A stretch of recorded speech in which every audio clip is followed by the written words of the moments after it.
பாடம் 101. உணவை குறை கூறக்கூடாது, அதை புகழ்வதை விரும்பத்தக்கதாகும். ஹதீஸ் 736. அபூ ஹுரைரா ரலியல்லாஹு அன்ஹு அவர்கள் அறிவிக்கின்றார்கள், நபி ஸல்லல்லாஹு அலைஹி வஸல்லம் அவர்கள் அறவே உணவை குறை கூற மாட்டார்கள். அவர்கள் விரும்பினால் அந்த உணவை சாப்பிடுவார்கள், அந்த உணவை வெறுத்தால் சாப்பிடாமல் விட்டுவிடுவார்கள். புகாரி 5409, முஸ்லிம் 2064. ஹதீஸ் 737. ஜாபிர் ரலியல்லாஹு அன்ஹு அவர்கள் அறிவிக்கின்றார்கள், நபி ஸல்லல்லாஹு அலைஹி வஸல்லம் அவர்கள் தன் குடும்பத்தாரிடம் குழம்பை கேட்டார்கள். எங்களிடம் காடி எனும் புளிப்பான பானம் தவிர வேறு இல்லை என்று அவர்கள் கூறினார்கள். அதை கொண்டு வர சொல்லி நபி ஸல்லல்லாஹு அலைஹி வஸல்லம் அவர்கள் சாப்பிட்டார்கள். குழம்பில் காடி நல்லது, குழம்பில் காடி நல்லது என்று இருமுறை கூறினார்கள். முஸ்லிம் 2052. பாடம் 102. விருந்துக்கு வந்த நோன்பாளி கூற வேண்டியவை. ஹதீஸ் 738. அபூ ஹுரைரா ரலியல்லாஹு அன்ஹு அவர்கள் அறிவிக்கின்றார்கள், உங்களில் ஒருவர் விருந்துக்கு அழைக்கப்பட்டால் அவர் கலந்து கொண்டு பதில் கூறட்டும்.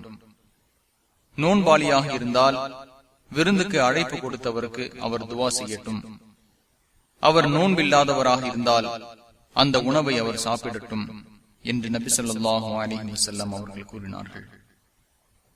முஸ்லிம் 1431. பாடம் 103. விருந்துக்கு அழைக்கப்பட்டவருடன் வேறொருவர் அழைப்பின்றி பின்தொடர்ந்து வந்தால் விருந்து தருபவரிடம் கூற வேண்டியவை. ஹதீஸ் 739. அபூ மசூத் அல் பத்ரி ரலியல்லாஹு அன்ஹு அவர்கள் அறிவிக்கின்றார்கள், ஒருவர் நபி ஸல்லல்லாஹு அலைஹி வஸல்லம் அவர்களையும் அவர்களுடன் 4 பேரையும் உணவு உண்ண அழைத்திருந்தார். அவர்கள் விருந்துண்ண புறப்பட்டு சென்ற பொழுது அவர்களை ஒருவர் பின்தொடர்ந்து வந்தார்.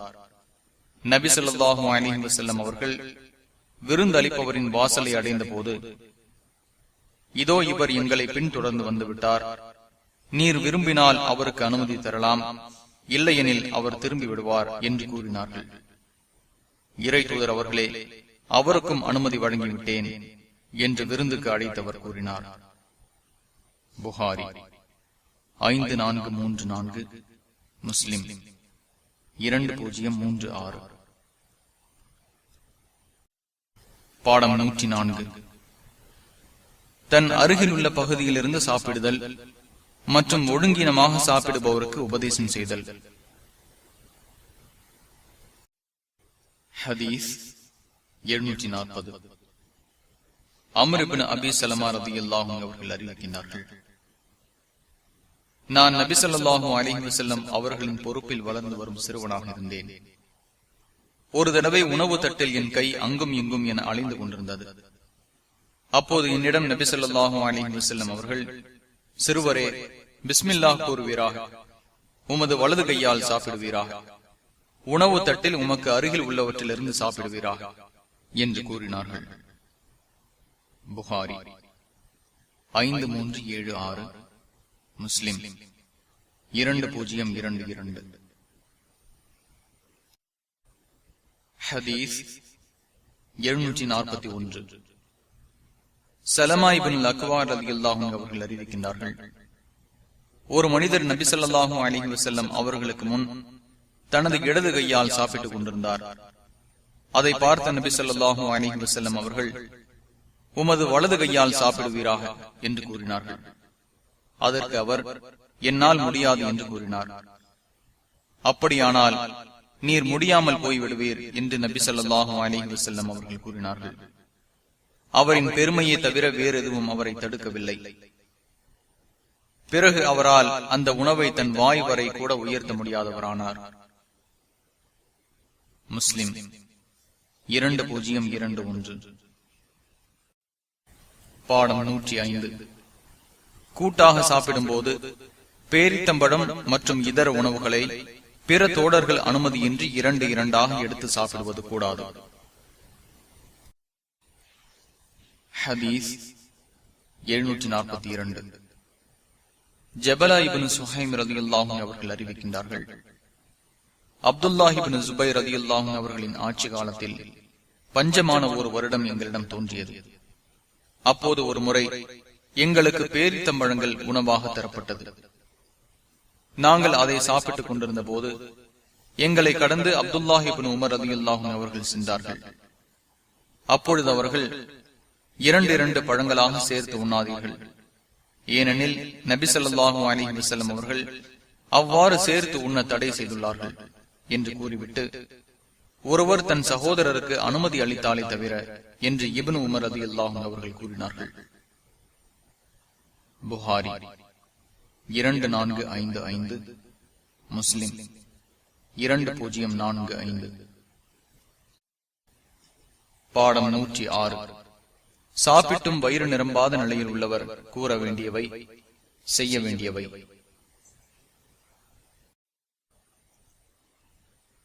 ஹதீஸ் 743.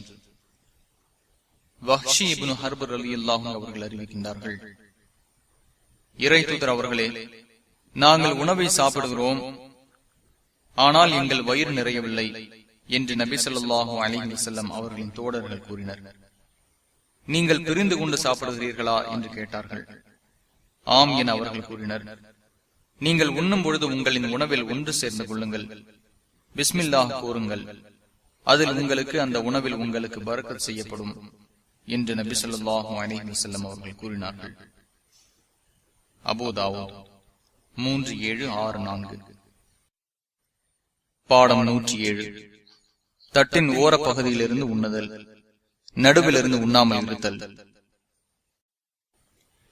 ஹதீஸ் 744. அப்துல்லாஹ் இப்னு அப்பாஸ் ரலியல்லாஹு அவர்கள் அறிவிக்கின்றார்கள், உணவின் தட்டின் நடுவில் பரக்கத் இறங்குகிறது. எனவே உணவை அதன் ஓரத்திலிருந்து சாப்பிடுங்கள், அதன் நடுவில் இருந்து சாப்பிடாதீர்கள் என நபி ஸல்லல்லாஹு அலைஹி வஸல்லம் அவர்கள் கூறினார்கள். அபூ தாவூத் 3772, திர்மிதி 1805. இது ஹசன் சஹீ என திர்மிதி இமாம் கூறுகிறார்கள்.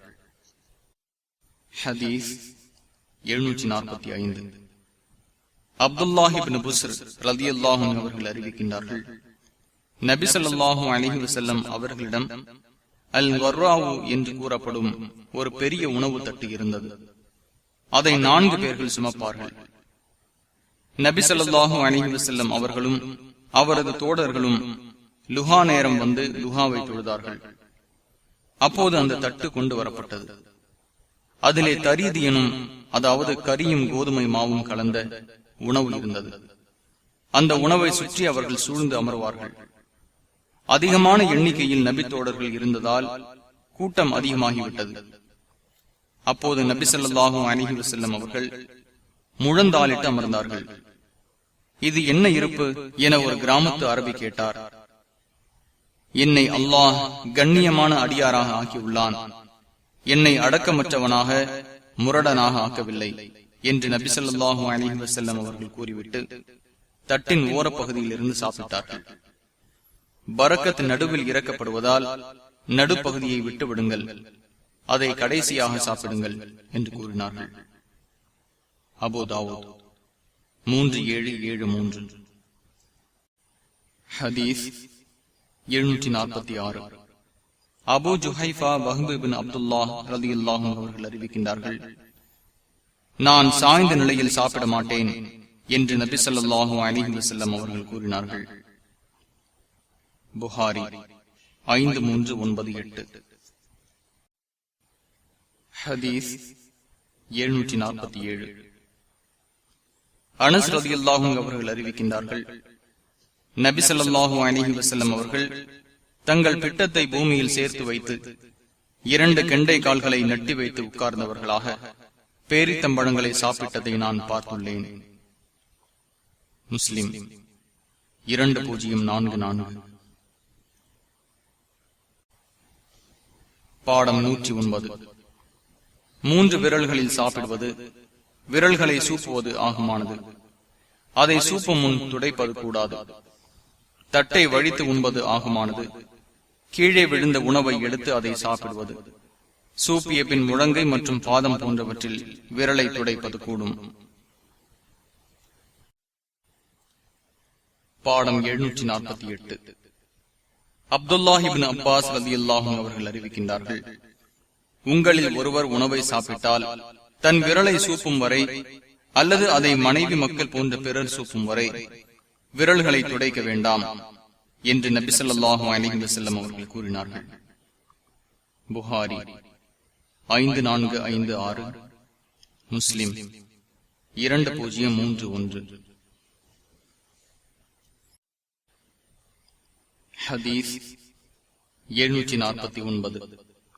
கஅப் இப்னு மாலிக் ரலியல்லாஹு அவர்கள் அறிவிக்கின்றார்கள், நபி ஸல்லல்லாஹு அலைஹி வஸல்லம் அவர்கள் 3 விரல்களால் சாப்பிட்டதையும் சாப்பிட்டு முடித்ததும் அதை அவர்கள் சூப்பியதையும் நான் பார்த்துள்ளேன். முஸ்லிம் 2032. ஹதீஸ் 750. ஜாபிர் ரலியல்லாஹு அவர்கள் அறிவிக்கின்றார்கள், விரல்களையும் தட்டையும் வழித்து உண்ணுமாறு நபி ஸல்லல்லாஹு அலைஹி வஸல்லம் அவர்கள் கட்டளையிட்டு விட்டு, நிச்சயமாக உங்கள் உணவில் எதில் பரக்கத் இருக்கிறது என்பதை நீங்கள் அறிய மாட்டீர்கள் என்று கூறினார்கள். முஸ்லிம் 2033 133. ஹதீஸ் 751. ஜாபிர் ரலியல்லாஹு அவர்கள் அறிவிக்கின்றார்கள், உங்கள் ஒருவரின் உணவு கீழே சிதறி விழுந்து விட்டால் அதை அவர் எடுத்து அதில் உள்ள அசுத்தத்தை நீக்கி அதை சாப்பிடட்டும். ஷைத்தானுக்கு அதை விட்டுவிட வேண்டாம். தன் விரல்களை சூப்பும் வரை துண்டால் தன் கையை துடைக்க வேண்டாம். ஏனெனில் தன் உணவில் எதில் பரக்கத் இருக்கிறது என்பதை அவர் அறிய மாட்டார் என்று நபி ஸல்லல்லாஹு அலைஹி வஸல்லம் அவர்கள் கூறினார்கள். முஸ்லிம் 2033 134.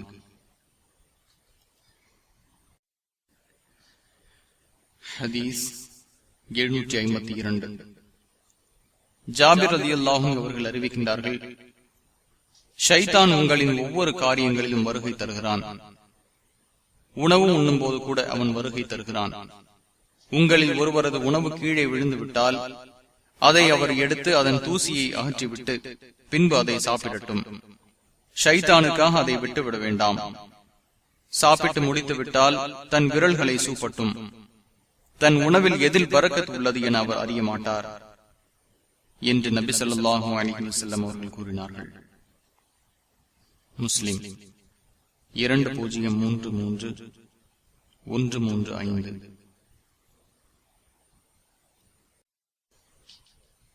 ஹதீஸ் 753. அனஸ் ரலியல்லாஹு அவர்கள் அறிவிக்கின்றார்கள், நபி ஸல்லல்லாஹு அலைஹி வஸல்லம் அவர்கள் சாப்பிட்டால் தன் 3 விரல்களையும் சூப்புவார்கள்.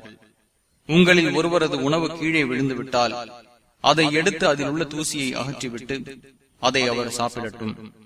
ஷைத்தானுக்கு அதை விட்டுவிட வேண்டாம் என்று கூறினார்கள். மேலும் உணவு தட்டை வழித்து உண்ண எங்களுக்கு கட்டளையிட்டார்கள். பின்னர் உங்களின் எந்த உணவில் பரக்கத் உள்ளது என்பதை நீங்கள் அறிய மாட்டீர்கள் என்றும் கூறினார்கள். முஸ்லிம் 2034. ஹதீஸ் 754. சாயித் இப்னு ஹாரிஸ் அறிவிக்கின்றார்கள், சமைத்த உணவு சாப்பிட்டால் உலு செய்ய வேண்டுமா என்று ஜாபிர் ரலியல்லாஹு அவர்களிடம் கேட்டேன். அதற்கு அவர்கள், இல்லை, நபி ஸல்லல்லாஹு அலைஹி வஸல்லம் அவர்களின் காலத்தில் அதுபோன்ற உணவை நாங்கள் மிக குறைவாகவே கிடைக்கப் பெற்றோம். அவ்வாறு நாங்கள் அதை பெற்றிருந்தாலும் எங்களின் முன் கைகளும் முழங்கைகளும் எங்களின் பாதங்களுமே தவிர விரல்களை துடைப்பதற்கு எங்களுக்கு வேறு துண்டுகள் இருக்கவில்லை. நாங்கள் அந்த உணவை சாப்பிட்டு விட்டு விரல்களை துடைத்துவிட்டு பின்னர் தொழுவோம். அவ்வுணவை சாப்பிட்டதற்காக உலு செய்ய மாட்டோம் என்று பதில் கூறினார்கள். புகாரி 5457. பாடம் 110. அதிகமானோர் உண்பது. ஹதீஸ் 755. அபூ ஹுரைரா ரலியல்லாஹு அன்ஹு அவர்கள் அறிவிக்கின்றார்கள், இருவரின் உணவு 3 நபர்களுக்கு போதுமானது, 3 பேரின் உணவு 4 நபர்களுக்கு போதுமானது என்று நபி ஸல்லல்லாஹு அலைஹி வஸல்லம் அவர்கள் கூறினார்கள். புகாரி 5392, முஸ்லிம் 2058. ஹதீஸ் 756. ஜாபிர் ரலியல்லாஹு அன்ஹு அவர்கள் அறிவிக்கின்றார்கள், ஒருவரின் உணவு 2 நபர்களுக்கு போதுமானது, 2 பேர் உணவு 4 நபர்களுக்கு போதுமானது, 4 பேர் உணவு 8 நபர்களுக்கு போதுமானது என நபி ஸல்லல்லாஹு அலைஹி வஸல்லம் அவர்கள் கூறினார்கள். முஸ்லிம் 2059. பாடம் 111. பருகுவதின் ஒழுங்கு. பருகுபவர் பாத்திரத்தின் வெளியே 3 முறை மூச்சு விடலாம். பாத்திரத்தினுள் மூச்சு விடுவது கூடாது. பருகியவர் தனக்கு வலப்புறத்தில் உள்ளவருக்கு முதலில் வழங்குதல். ஹதீஸ் 757. அனஸ் ரலியல்லாஹு அன்ஹு அவர்கள் அறிவிக்கின்றார்கள், நபி ஸல்லல்லாஹு அலைஹி வஸல்லம் அவர்கள் பருகும்போது பாத்திரத்தின் வெளியே 3 முறை மூச்சு விடுவார்கள். புகாரி 5631, முஸ்லிம் 2028. ஹதீஸ் 758. இது பலவீனமான ஹதீஸ் என்று குறிப்பிடப்பட்டிருப்பதால் இவ்விதமான ஹதீஸ்கள் முழுவதும் இறுதியில் ஒரு பட்டியலாக வாசிக்கப்படும். ஹதீஸ் 759. அபூ கதாதா ரலியல்லாஹு அன்ஹு அவர்கள் அறிவிக்கின்றார்கள், நபி ஸல்லல்லாஹு அலைஹி வஸல்லம் அவர்கள் பாத்திரத்தில் மூச்சு விடுவதற்கு தடை விதித்தார்கள். புகாரி 5630, முஸ்லிம் 267. ஹதீஸ் 760. அனஸ் ரலியல்லாஹு அன்ஹு அவர்கள் அறிவிக்கின்றார்கள், நபி ஸல்லல்லாஹு அலைஹி வஸல்லம் அவர்களிடம் தண்ணீர் கலந்த பால் கொண்டு வரப்பட்டது. அவர்களின் வலதுபுறம் ஒரு கிராமவாசி இருந்தார். அவர்களின் இடதுபுறம் அபூபக்கர் ரலியல்லாஹு அன்ஹு அவர்கள் இருந்தார்கள். நபி ஸல்லல்லாஹு அலைஹி வஸல்லம் அவர்கள் பாலை குடித்துவிட்டு அந்த கிராமவாசியிடம் மிஞ்சிய பாலை கொடுத்துவிட்டு, வலதுபுறம் முதலில், அதாவது வலதுபுறம் உள்ளவர்களுக்கு முதலில் கொடுங்கள் என்று கூறினார்கள். புகாரி 5619, முஸ்லிம் 2029. ஹதீஸ் 761. ஸஹல் இப்னு ஸஅத் ரலியல்லாஹு அன்ஹு அவர்கள் அறிவிக்கின்றார்கள், நபி ஸல்லல்லாஹு அலைஹி வஸல்லம் அவர்களிடம் குடிப்பதற்கு பானம் கொண்டு வரப்பட்டது. அதை அவர்கள் குடித்தார்கள். அவர்களின் வலதுபுறம் ஒரு சிறுவர் இருந்தார், இடதுபுறம் பெரியவர்கள் இருந்தனர். அந்த சிறுவரிடம், இந்த பெரியவர்களுக்கு நான் கொடுக்க எனக்கு அனுமதி தருகிறீரா என்று நபி ஸல்லல்லாஹு அலைஹி வஸல்லம் அவர்கள் கேட்டார்கள். இல்லை, அல்லாஹ்வின் மீது சத்தியமாக உங்கள் மூலம் கிடைக்கும் எனது பங்கை எவருக்கும் நான் விட்டு தரமாட்டேன் என்று அந்த சிறுவர் கூறினார். உடனே நபி ஸல்லல்லாஹு அலைஹி வஸல்லம் அவர்கள் அதை அந்த சிறுவரின் கையில் ஒப்படைத்தார்கள். புகாரி 5620, முஸ்லிம் 2030. பாடம் 112. பாத்திரத்தில் வாய் வைத்து அருந்துதல். ஹதீஸ் 762. அபூ சயீத் அல் குத்ரி ரலியல்லாஹு அன்ஹு அவர்கள் அறிவிக்கின்றார்கள், தண்ணீர் உள்ள பாத்திரத்தை, அதாவது தோல் பையை திறந்து அதிலிருந்து அப்படியே தண்ணீர் குடிக்க நபி ஸல்லல்லாஹு அலைஹி வஸல்லம் அவர்கள் தடை செய்துள்ளார்கள். அதாவது தண்ணீர் தோல் பையை திறந்து அதிலிருந்து தண்ணீரை பாத்திரத்தில் ஊற்றி அருந்துவதையே அவர்கள் விரும்பியுள்ளார்கள். புகாரி 5625, முஸ்லிம் 2023. ஹதீஸ் 763. அபூ ஹுரைரா ரலியல்லாஹு அன்ஹு அவர்கள் அறிவிக்கின்றார்கள், தண்ணீர் உள்ள பாத்திரத்தில் அல்லது தோல் பையில் வாய் வைத்து குடிப்பதற்கு நபி ஸல்லல்லாஹு அலைஹி வஸல்லம் அவர்கள் தடை செய்துள்ளார்கள்.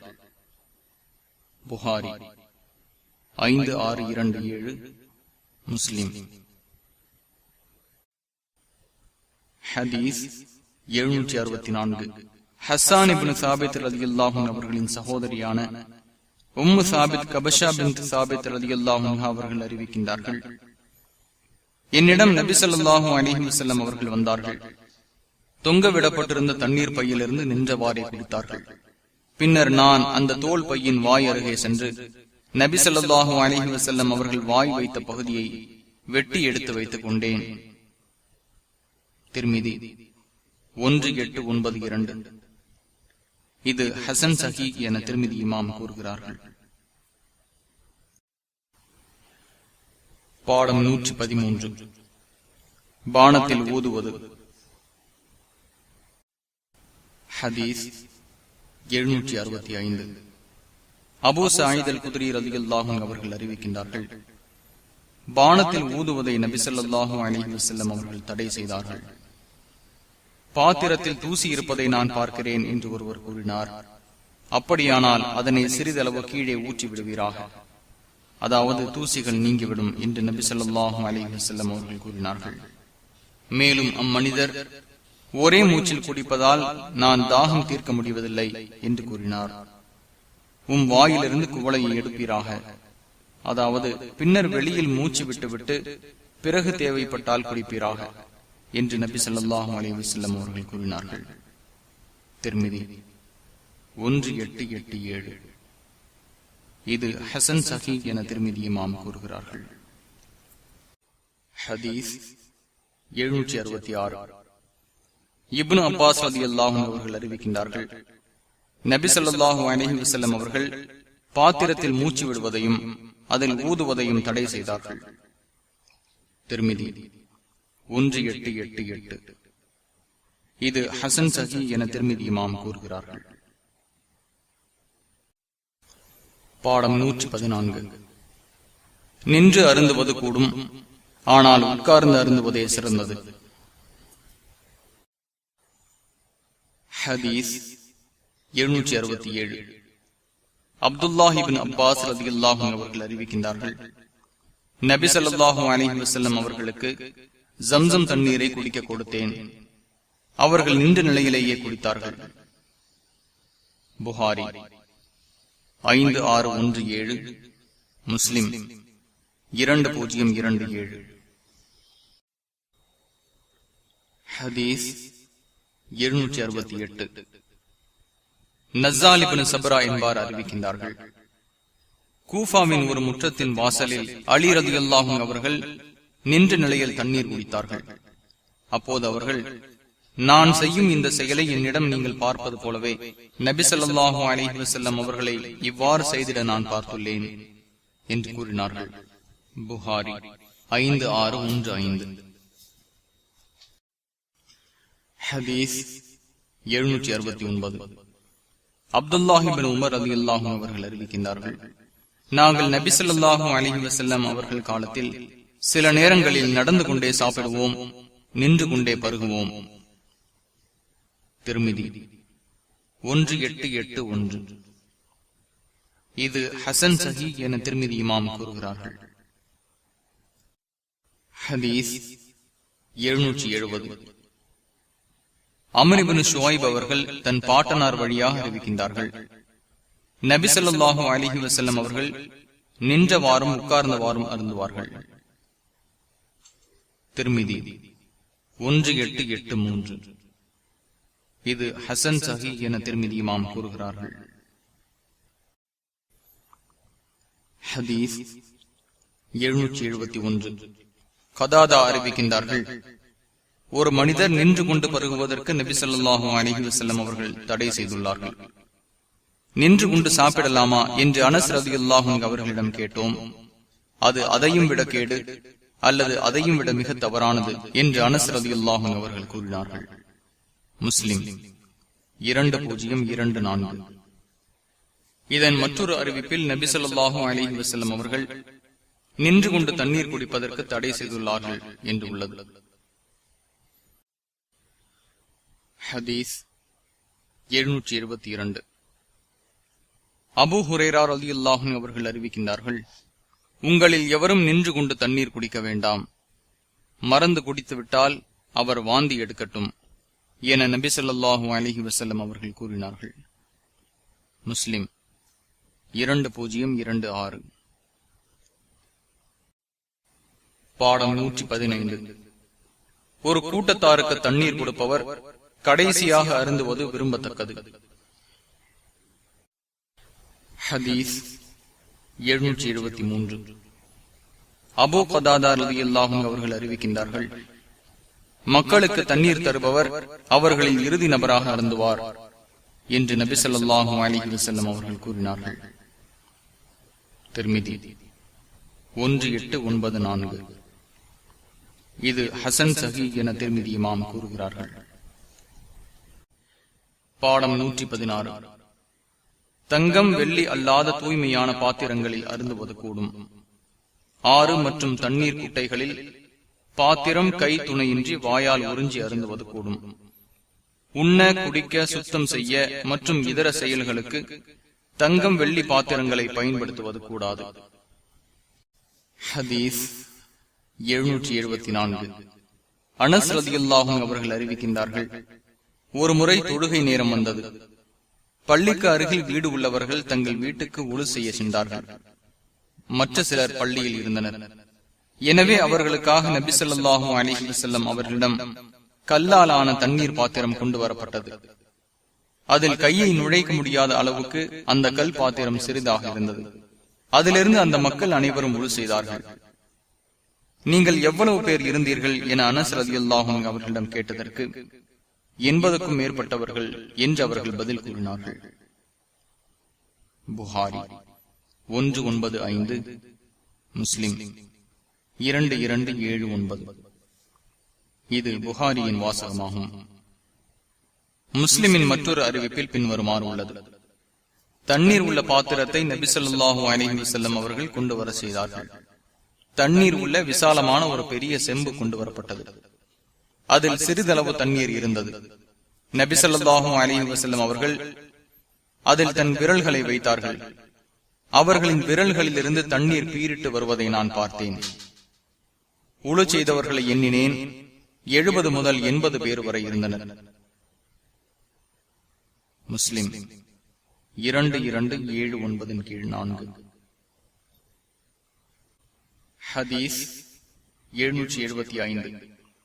அப்துல்லாஹ் இப்னு ஸைத் ரலியல்லாஹு அன்ஹு அவர்கள் அறிவிக்கின்றார்கள், எங்களிடம் நபி ஸல்லல்லாஹு அலைஹி வஸல்லம் அவர்கள் வந்தார்கள். பித்தளை பாத்திரம் ஒன்றில் தண்ணீரை அவர்களிடம் கொடுத்தோம். அவர்கள் அதில் உழு செய்தார்கள். புகாரி 197. ஹதீஸ் 776. ஜாபிர் ரலியல்லாஹு அன்ஹு அவர்கள் அறிவிக்கின்றார்கள், அன்சாரி தோழர் ஒருவரிடம் நபி ஸல்லல்லாஹு அலைஹி வஸல்லம் அவர்கள் வந்தார்கள். அவர்களுடன் மற்ற ஒரு தோழரும் இருந்தார். உம்மிடம் தோள் பையில் இரவு வைத்திருந்த தண்ணீரை கொண்டு வாரும், இல்லாவிட்டால் இத்தோட்டத்தில் ஓடும் வாய்க்காலில் நாம் தண்ணீரை உறிஞ்சி குடித்துக் கொள்கிறோம் என்று அவர்களிடம் நபி ஸல்லல்லாஹு அலைஹி வஸல்லம் அவர்கள் கூறினார்கள். புகாரி 5613. ஹதீஸ் 777.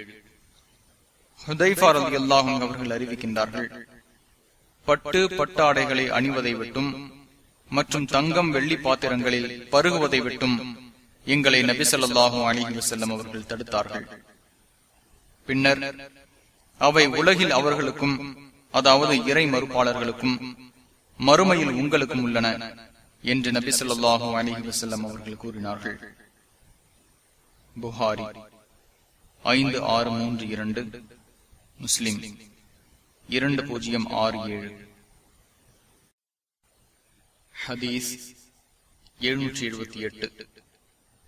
உம்மு சலமா ரலியல்லாஹு அன்ஹா அவர்கள் அறிவிக்கின்றார்கள், வெள்ளி பாத்திரத்தில் தண்ணீர் குடிப்பவர் தன் வயிற்றில் நரக நெருப்பை தான் ஊற்றிக் கொள்கிறார் என்று நபி ஸல்லல்லாஹு அலைஹி வஸல்லம் அவர்கள் கூறினார்கள். புகாரி 5634, முஸ்லிம் 2065. முஸ்லிமின் மற்றொரு அறிவிப்பில், தங்கம் வெள்ளி பாத்திரங்களில் சாப்பிடுபவன் பருகுபவன் என்று உள்ளது.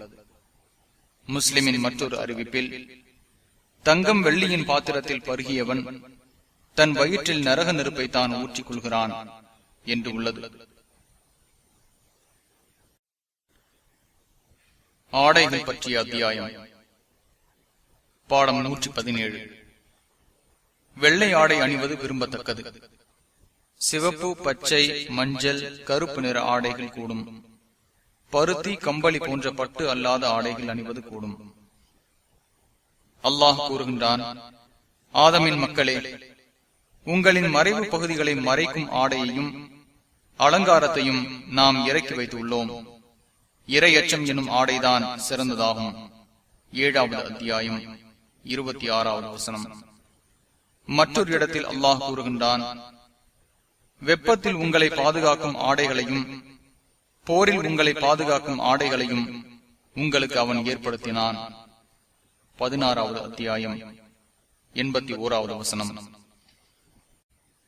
ஹதீஸ் 779. அப்துல்லாஹி பின் அப்பாஸ் ரலியல்லாஹு அன்ஹு அவர்கள் அறிவிக்கின்றார்கள், உங்கள் ஆடைகளில் வெள்ளை ஆடைகளை அணியுங்கள். உங்கள் ஆடைகளில் அதுதான் சிறந்ததாகும். உங்களில் இறந்தவர்களுக்கு அதிலேயே கஃன் அணிவியுங்கள் என்று நபி ஸல்லல்லாஹு அலைஹி வஸல்லம் அவர்கள் கூறினார்கள். அபூ தாவூத் 3878, திர்மிதி 994. இது ஹசன் சஹி என திர்மிதி இமாம் கூறுகிறார்கள். ஹதீஸ் 780. சமூரா ரலியல்லாஹு அன்ஹு அவர்கள் அறிவிக்கின்றார்கள், வெள்ளை ஆடையை அணியுங்கள், ஏனெனில் அது மிக தூய்மையானதும் மிக நறுமணம் உள்ளதுமாகும். அதிலேயே உங்களில் இறந்தோரை கபனிடுங்கள் என்று நபி ஸல்லல்லாஹு அலைஹி வஸல்லம் அவர்கள் கூறினார்கள். நஸை 4/34, ஹாக்கிம் 4/185. இது சஹீஹ் என ஹாக்கிம் கூறுகிறார்கள். ஹதீஸ் 781. பரா இப்னு ஆசிப் ரலியல்லாஹு அன்ஹு அவர்கள் அறிவிக்கின்றார்கள், நபி ஸல்லல்லாஹு அலைஹி வஸல்லம் அவர்கள் நடுத்தர உயரமுடையவர்களாக இருந்தார்கள். அவர்கள் சிவப்பு நிற ஆடை அணிவதை பார்த்துள்ளேன். அவர்களை விட அழகான எப்பொருளையும் எப்போதும் நான் கண்டதில்லை. புகாரி 5848, முஸ்லிம் 2337. ஹதீஸ் 782. அபூ ஜுஹைஃபா வஹ்ப் இப்னு அப்துல்லாஹ் ரலியல்லாஹு அன்ஹு அவர்கள் அறிவிக்கின்றார்கள், நபி ஸல்லல்லாஹு அலைஹி வஸல்லம் அவர்களை மக்காவில் உள்ள மணல் மேட்டு பகுதி ஒன்றில் சிவப்பு நிற தோல் கூடாரத்தில் தங்கியிருந்ததை பார்த்தேன். நபி ஸல்லல்லாஹு அலைஹி வஸல்லம் அவர்கள் ஒழு செய்து எஞ்சிய தண்ணீரை பிலால் ரலியல்லாஹு அன்ஹு அவர்கள் கொண்டு வந்தார்கள். அதை தங்கள் மேனியில் சிலர் தெளித்துக் கொண்டார்கள், தங்கள் மேனியில் சிலர் தடவி கொண்டார்கள். சிவப்பு நிற ஆடை அணிந்தவர்களாக நபி ஸல்லல்லாஹு அலைஹி வஸல்லம் அவர்கள் வெளியே வந்தார்கள். அவர்களின் 2 கெண்டை கால்களையும் இன்றும் நான் பார்ப்பது போல் உள்ளது. நபி ஸல்லல்லாஹு அலைஹி வஸல்லம் அவர்கள் ஒழு செய்தார்கள். பின்பு பிலால் ரலியல்லாஹு அன்ஹு அவர்கள் பாங்க் கூறினார்கள். ஹய்யா அலஸ் ஸலாஹ், ஹய்யா அலல் ஃபலாஹ் என்ற வார்த்தைகளை கூறும்போது அவர் தமது வலதுபுறமும் இடதுபுறமும் முகத்தை திருப்பியதை நான் கண்டேன். பின்பு நபி ஸல்லல்லாஹு அலைஹி வஸல்லம் அவர்களுக்கு முன் ஒரு ஈட்டி ஊன்றப்பட்டது. அதாவது அவர்களுக்கு முன்னால் பாதையை கடக்க விரும்புபவர்கள் ஈட்டிக்கு அப்பால் செல்வர். தொழுகையாளிக்கு முன் ஒரு தடுப்பாக ஈட்டி ஊண்டப்பட்டது. பின்னர் நபி ஸல்லல்லாஹு அலைஹி வஸல்லம் அவர்கள் முன்னே வந்து தொழ வைத்தார்கள். அவர்களின் முன்னே நாயும் கழுதையும் சென்று கொண்டிருந்தது. அவை தடுக்கப்படவில்லை. புகாரி 376, முஸ்லிம் 503. ஹதீஸ் 783. அபூ ரிம்சா ரிஃபாஅத் தைமி ரலியல்லாஹு அன்ஹு அவர்கள் அறிவிக்கின்றார்கள், நபி ஸல்லல்லாஹு அலைஹி வஸல்லம் அவர்களை பச்சை நிறத்தில் 2 ஆடைகள் அணிந்தவர்களாக பார்த்தேன். அபூ தாவூத் 4065, திர்மிதி 2812. ஹதீஸ் 784. ஜாபிர் ரலியல்லாஹு அவர்கள் அறிவிக்கின்றார்கள், நபி ஸல்லல்லாஹு அலைஹி வஸல்லம் அவர்கள் மக்காவை வெற்றி கண்ட நாளில் அவர்கள் தலையில் கருப்பு நிற தலைப்பாகையை அணிந்திருந்தார்கள். முஸ்லிம் 1358. ஹதீஸ் 785. அபூ சயீத் அம்ர் இப்னு ஹுரைஸ் ரலியல்லாஹு அவர்கள் அறிவிக்கின்றார்கள், நபி ஸல்லல்லாஹு அலைஹி வஸல்லம் அவர்களை இன்றும் நான் பார்ப்பது போல் உள்ளது. அவர்கள் கருப்பு நிற தலைப்பாகையை அணிந்திருந்தார்கள்.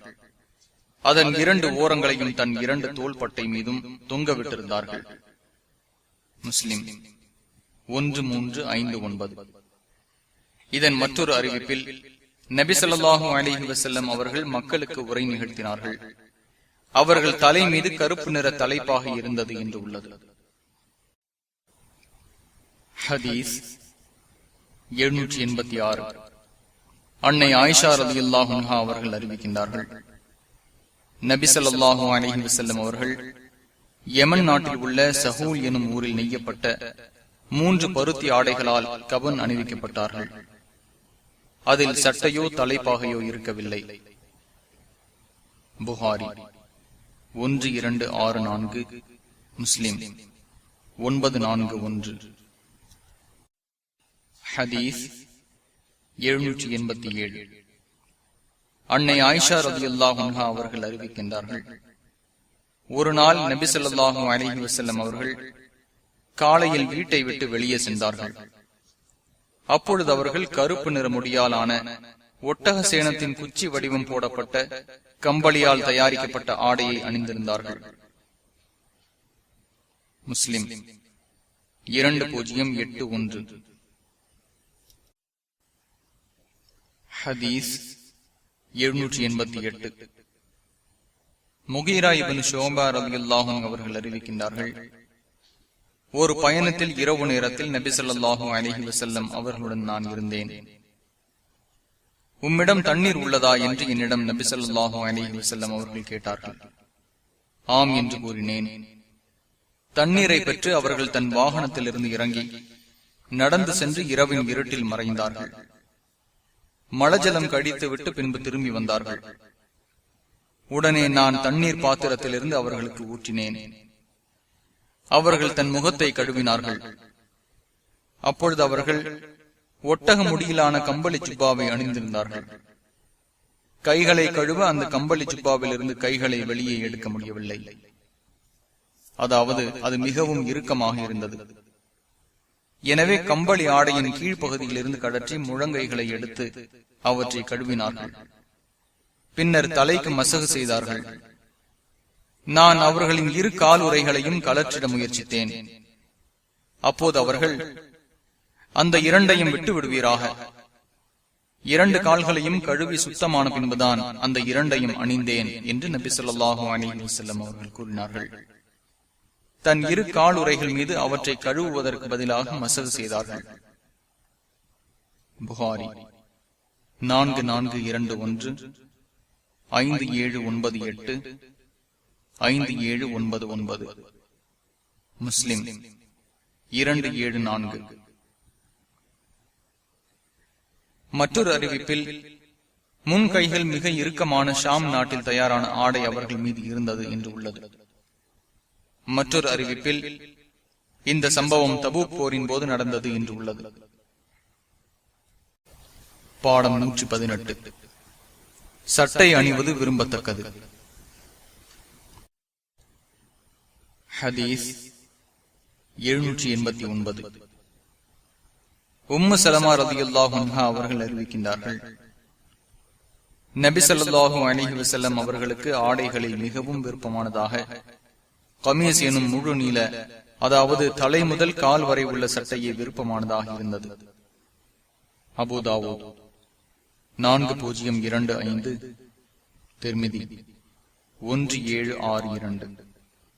இது ஹசன் என திர்மிதி இமாம் கூறுகிறார்கள். பாடம் 119. சட்டை, அதன் நீளம், முன்கை, வேட்டி, தலைப்பாகையின் ஓரம் ஆகியவற்றின் அளவு. பெருமைக்காக ஆடையை தொங்க விடுவது கூடாது. பெருமையின்றி தொங்க விடுவதும் வெறுக்கத்தக்கதாகும். ஹதீஸ் 790. அஸ்மா பின்த் யஸீத் அல் அன்சாரியா ரலியல்லாஹு அன்ஹா அவர்கள் அறிவிக்கின்றார்கள், நபி ஸல்லல்லாஹு அலைஹி வஸல்லம் அவர்களின் சட்டையின் கையளவு அவர்களின் மணிக்கட்டு வரை இருந்தது. அபூ தாவூத் 4027, திர்மிதி 1766. இது ஹசன் என திர்மிதி இமாம் கூறுகிறார்கள். ஹதீஸ் 791. அப்துல்லாஹ் இப்னு உமர் ரலியல்லாஹு அன்ஹு அவர்கள் அறிவிக்கின்றார்கள், யார் பெருமைக்காக தன் ஆடையை பூமியில் தரை கூட்டும்படி அணிந்து கொண்டு செல்கிறாரோ மறுமை நாளில் அவரை அல்லாஹ் பார்க்க மாட்டான் என்று நபி ஸல்லல்லாஹு அலைஹி வஸல்லம் அவர்கள் கூறினார்கள். இறை தூதர் அவர்களே, எனது வேட்டி நான் கவனிக்க தவறினால் கீழே இறங்கி விடுகிறது, என்ன செய்வது என்று அபூபக்கர் ரலியல்லாஹு அன்ஹு அவர்கள் கேட்டார்கள்.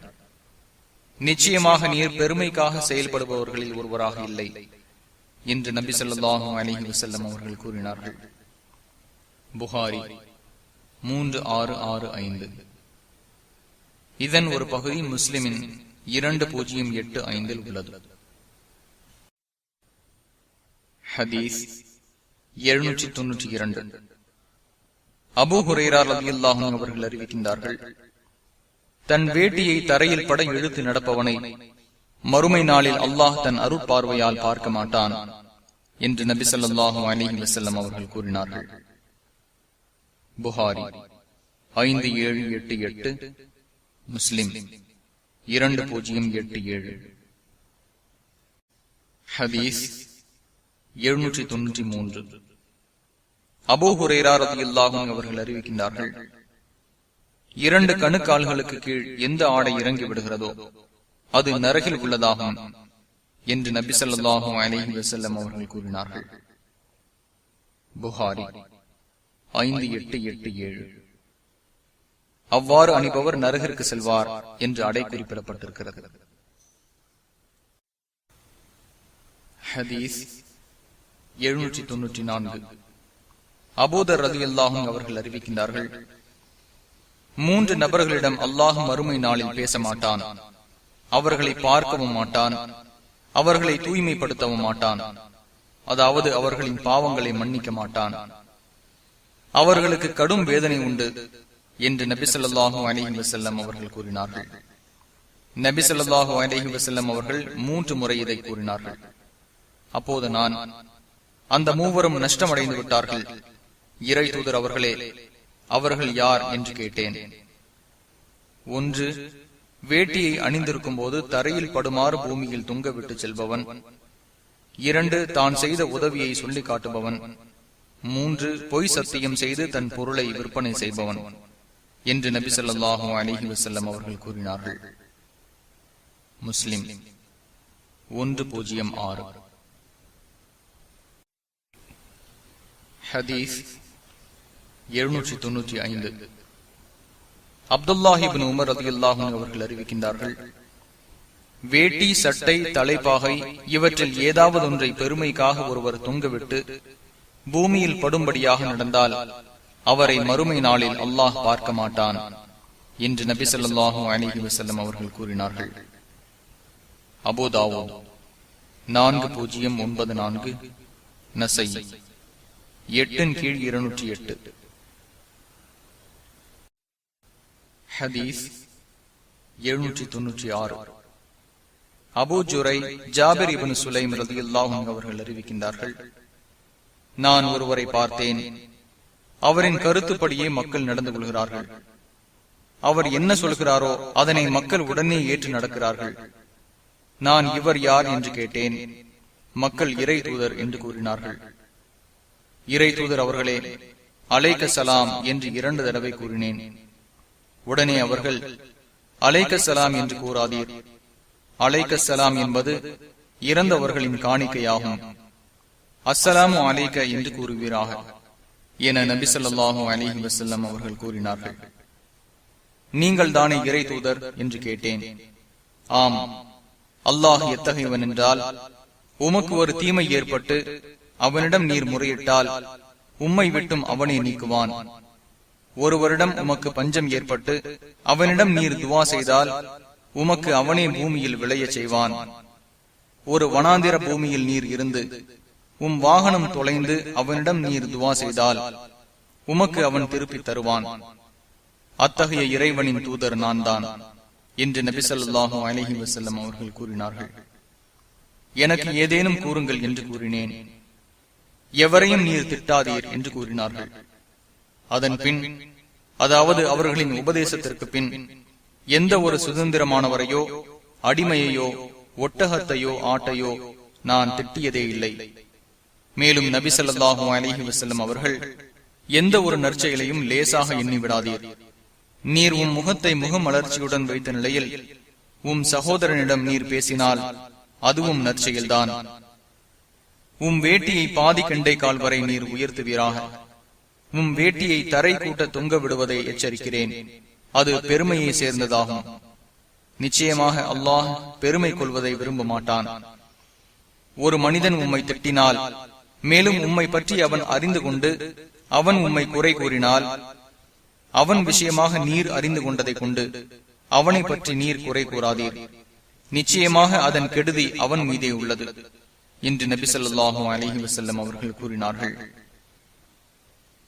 அபூ தாவூத் 4084, திர்மிதி 2721. இது ஹசன் சஹீஹ் என திர்மிதி இமாம் கூறுகிறார்கள். ஹதீஸ் 797. அபூ ஹுரைரா ரலியல்லாஹு அன்ஹு அவர்கள் அறிவிக்கின்றார்கள், தன் வேட்டியை தொங்க விட்டவராக ஒருவர் தொழுது கொண்டிருந்த போது அவரிடம் நபி ஸல்லல்லாஹு அலைஹி வஸல்லம் அவர்கள், நீர் சென்று ஒழு செய்வீராக என்று கூறினார்கள். அவர் சென்று ஒழு செய்தார். பின்பு வந்தார். மீண்டும் நீர் சென்று ஒழு செய்வீராக என்று நபி ஸல்லல்லாஹு அலைஹி வஸல்லம் அவர்கள் கூறினார்கள். நபி ஸல்லல்லாஹு அலைஹி வஸல்லம் அவர்களிடம் ஒருவர், இறை தூதர் அவர்களே, அவரிடம் ஒழு செய்ய ஏவுகிறீர்கள், பின்பு அவர் விஷயமாக மௌனமாக இருக்கிறீர்கள், என்ன காரணம் என்று கேட்டார். அதற்கு, அவர் தன் வேட்டியை தொங்க விட்டவராக தொழுது கொண்டிருந்தார். நிச்சயமாக அல்லாஹ் ஆடையை தரையில் தொங்கவிட்டு திரிபவரின் தொழுகையை ஏற்க மாட்டான் என்று நபி ஸல்லல்லாஹு அலைஹி வஸல்லம் அவர்கள் கூறினார்கள். அபூ தாவூத் 638. ஹதீஸ் 798. இந்த ஹதீஸின் அறிவிப்பாளர் சரியானவரா பலவீனரா என்பதில் அறிஞர்கள் கருத்து வேறுபாடு கொண்டுள்ளனர் என்று குறிப்பிடப்பட்டிருப்பதால் இவ்விதமான ஹதீஸ்கள் முழுவதும் இறுதியில் ஒரு பட்டியலாக வாசிக்கப்படும். ஹதீஸ் 799. அபூ சயீத் அல் குத்ரி ரலியல்லாஹு அன்ஹு அவர்கள் அறிவிக்கின்றார்கள், ஒரு முஸ்லிமின் வேட்டி பாதி கரண்டை கால் வரை இருக்கும். கணுக்கால் வரை இருந்தாலும் பரவாயில்லை. கணுக்காலையும் விட கீழிறங்கினால் அவர் நரகத்தில் தான் இருப்பார். ஒருவர் தன் வேட்டியை பெருமைக்காக தரை கூட்ட எடுத்துச் சென்றால் மறுமை நாளில் அவரை அல்லாஹ் தன் அருட்பார்வையால் பார்க்க மாட்டான் என்று நபி ஸல்லல்லாஹு அலைஹி வஸல்லம் அவர்கள் கூறினார்கள். அபூ தாவூத் 4093. ஹதீஸ் 800. அப்துல்லாஹ் இப்னு உமர் ரலியல்லாஹு அன்ஹு அவர்கள் அறிவிக்கின்றார்கள், என் வேட்டி கீழிறங்கிய நிலையில் நான் நபி ஸல்லல்லாஹு அலைஹி வஸல்லம் அவர்களிடம் சென்றேன். அப்போது அவர்கள், அப்துல்லாஹ்வே, வேட்டியை உயர்த்துவீராக என்று கூறினார்கள். அதை நான் உயர்த்தினேன். இன்னும் உயர்த்துவீராக என்று கூறினார்கள். நான் மேலும் உயர்த்தினேன். அதன் பின் அதையே நான் கடைபிடித்து வந்தேன். பின்பு கூட்டத்தில் இருந்த சிலர் எதுவரை உயர்த்த வேண்டும் என்று கேட்டனர். 2 கெண்டை கால்களின் பாதி வரை என்று பதில் கூறினார்கள். முஸ்லிம் 2086. ஹதீஸ் 801. அப்துல்லாஹ் இப்னு உமர் ரலியல்லாஹு அன்ஹு அவர்கள் அறிவிக்கின்றார்கள், பெருமைக்காக தன் ஆடையை ஒருவர் தரையில் இழுத்து சென்றால் மறுமையில் அவரை அல்லாஹ் பார்க்க மாட்டான் என்று நபி ஸல்லல்லாஹு அலைஹி வஸல்லம் அவர்கள் கூறினார்கள். அப்போது உம்மு சலமா ரலியல்லாஹு அன்ஹா அவர்கள், பெண்கள் தங்களின் கீழாடைகள் விஷயமாக எப்படி நடந்து கொள்வது என்று கேட்டார்கள். அவர்கள் ஒரு சான் அளவுக்கு, அதாவது கெண்டை கால்களுக்கு கீழாக இறக்கி கட்டுவார்கள் என்று நபி ஸல்லல்லாஹு அலைஹி வஸல்லம் அவர்கள் கூறினார்கள். அவர்களின் பாதங்கள் திறந்து தெரியுமே என்று உம்மு சலமா ரலியல்லாஹு அன்ஹா அவர்கள் கேட்டார்கள். அவர்கள் அதை ஒரு முழம் அளவுக்கு இறக்கி கட்டட்டும், அதற்கும் கீழே கட்ட வேண்டாம் என்று நபி ஸல்லல்லாஹு அலைஹி வஸல்லம் அவர்கள் கூறினார்கள். அபூ தாவூத் 4119, திர்மிதி 1730. இது ஹசன் சஹி என திர்மிதி இமாம் கூறுகிறார்கள். பாடம் 120. பணிவு கருதி உயர்ந்த ஆடைகளை விட்டு விடுதல். ஹதீஸ் 802. முஆத் இப்னு அனஸ் ரலியல்லாஹு அன்ஹு அவர்கள் அறிவிக்கின்றார்கள், தனக்கு வசதி இருந்தும் அல்லாஹுக்கு பணிந்தவராக உயர் ரக ஆடை அணிவதை ஒருவர் விட்டுவிட்டால் மறுமை நாளில் அவரை அல்லாஹ் அனைத்து படைப்புகளின் முன் அழைத்து ஈமானின் ஆடைகளில் அவர் விரும்புவதை அணிந்திட அவருக்கு வாய்ப்பளிப்பான் என்று நபி ஸல்லல்லாஹு அலைஹி வஸல்லம் அவர்கள் கூறினார்கள். திர்மிதி 2481. இது ஹசன் என திர்மிதி இமாம் கூறுகிறார்கள். ஈமானின் ஆடைகள் என்பது சுவனத்து ஆடைகள் என்று அடை குறிப்பிடப்பட்டிருக்கிறது. பாடம் 121. நடுத்தர ஆடைகளை அணிவது விரும்பத்தக்கது. ஹதீஸ் 803.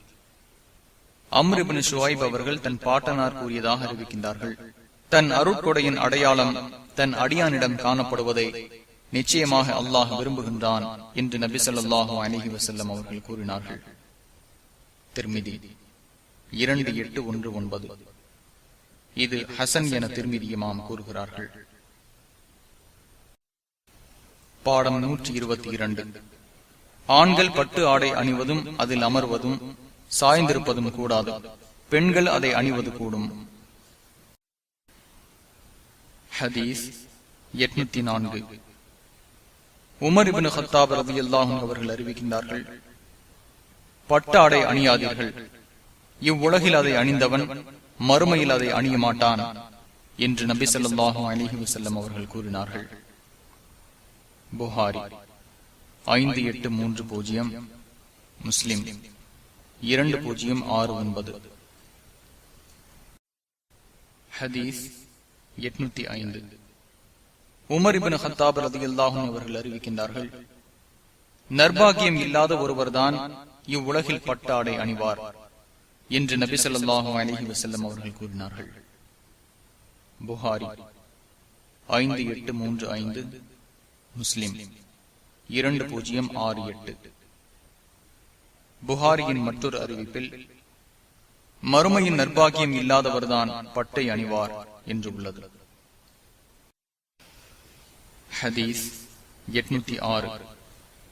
அனஸ் ரலியல்லாஹு அன்ஹு அவர்கள் அறிவிக்கின்றார்கள், இவ்வுலகில் பட்டாடை அணிந்தவர் மறுமையில் அதை அணிய மாட்டார் என்று நபி ஸல்லல்லாஹு அலைஹி வஸல்லம் அவர்கள் கூறினார்கள். புகாரி 5832, முஸ்லிம் 2073. ஹதீஸ் 807. அலி ரலியல்லாஹு அன்ஹு அவர்கள் அறிவிக்கின்றார்கள், நபி ஸல்லல்லாஹு அலைஹி வஸல்லம் அவர்கள் பட்டை எடுத்து அதனை தமது வலது கையில் வைத்தார்கள், தங்கத்தை எடுத்து தமது இடது கையில் வைத்தார்கள். பின்பு, நிச்சயமாக இந்த இரண்டும் என் சமுதாயத்தின் ஆண்களுக்கு தடை செய்யப்பட்டதாகும் என்று கூறியதை நான் பார்த்தேன். அபூ தாவூத் 4057. ஹதீஸ் 808. அபூ மூஸா அல்-அஷ்அரி ரலியல்லாஹு அன்ஹு அவர்கள் அறிவிக்கின்றார்கள், என் சமுதாயத்தில் உள்ள ஆண்களுக்கு பட்டு ஆடையும் தங்கமும் தடை செய்யப்பட்டுள்ளது, அவர்களில் பெண்களுக்கு அவை அனுமதிக்கப்பட்டுள்ளது என்று நபி ஸல்லல்லாஹு அலைஹி வஸல்லம் அவர்கள் கூறினார்கள். திர்மிதி 1720.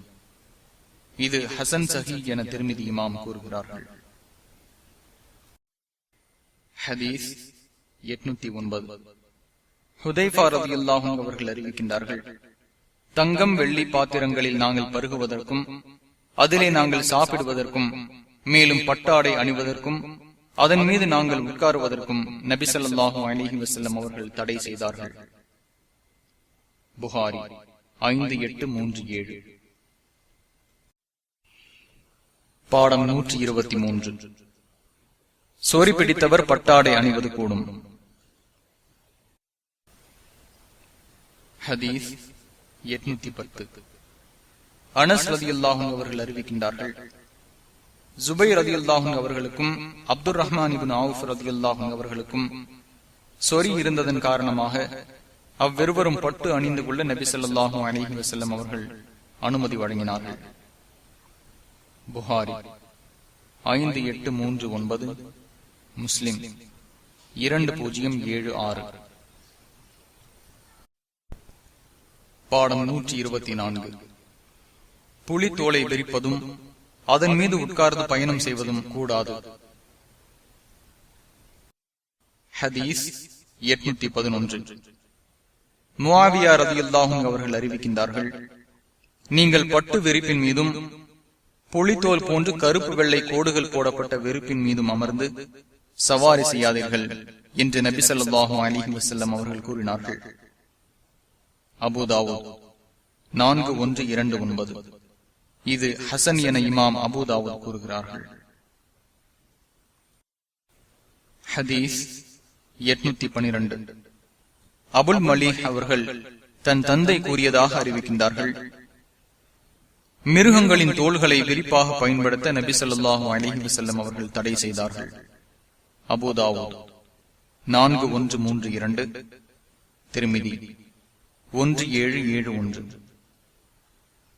இது முர்சல் வகை ஹதீஸ் ஆகும்.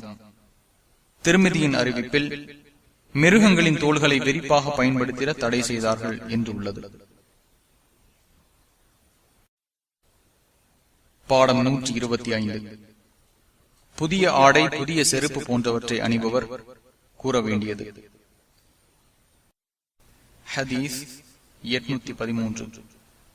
அபூ சயீத் அல் குத்ரி ரலியல்லாஹு அன்ஹு அவர்கள் அறிவிக்கின்றார்கள், தலைப்பாகை, சட்டை, மேலாடை என குறிப்பிடத்தக்க ஆடையை புதிதாக நபி ஸல்லல்லாஹு அலைஹி வஸல்லம் அவர்கள் அணிந்தால், அல்லாஹும்ம லக்கல் ஹம்து அன்த கஸௌதனீஹி அஸ்அலுக கைருஹு வ கைர மா சுனிஅ லஹு வ அஊது பிக மின் ஷர்ரிஹி வ ஷர்ர மா சுனிஅ லஹு என்று கூறுவார்கள். அபூ தாவூத் 4020, திர்மிதி 1767. இது ஹசன் என திர்மிதி இமாம் கூறுகிறார்கள். துவாவின் பொருள்: இறைவா, புகழ் அனைத்தும் உனக்கே. நீயே புதிய ஆடையை எனக்கு அணிவித்தாய். இதன் நன்மையையும் இது செய்யப்பட்டதன் நன்மையையும் உன்னிடம் கேட்கிறேன். மேலும் அதன் தீமை மற்றும் அது செய்யப்பட்டதின் தீமையை விட்டும் உன்னிடம் பாதுகாவல் தேடுகிறேன். பாடம் 126. ஆடை அணியும் போது வலது பக்கம் முதலில் அணிவது விரும்பத்தக்கதாகும். இந்த பாடத்தின் நோக்கம் பற்றிய ஹதீஸ்கள் முந்திவிட்டன. அதிலே சரியான ஹதீஸ்களை நிறைய நாம் கூறியுள்ளோம்.